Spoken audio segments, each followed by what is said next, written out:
আজকের রেসিপি একদম ভিন্ন স্বাদের কচুরলতি দিয়ে ডিমের মামলেট দিয়েছে। যে খেয়েছো আর যে খাওনি সে কিন্তু বাড়িতে অবশ্যই একবার ট্রাই করো। ভীষণ ভালো হয়, দারুণ হয় খেতে। তো এই বড় বড় মোটা মোটা কচুরলতিগুলো বাবা জমি থেকে তুলে নিয়ে এসছে, আমাদের জমিতে লাগিয়েছে।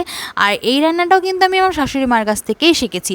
আর যা যা রান্না করি প্রায় সবই আমার শাশুড়ি মায়ের কাছ থেকে শেখা। বিয়ের আগে কিন্তু আমার মা আমাকে কোনো রান্নাই করতে দেয়নি, তাই মার হাতে কোনো কিছু শেখাও হয়নি। এ বাড়িতে এসেই হাতাখুন্তি ধরেছি, তাও বিয়ের 1 বছর পরে। তারপরে একটু একটু করে সব শিখেছি। তো চলো যাই রেসিপিটা দেখে নাও, একদিন বাড়িতে অবশ্যই কিন্তু ট্রাই করো।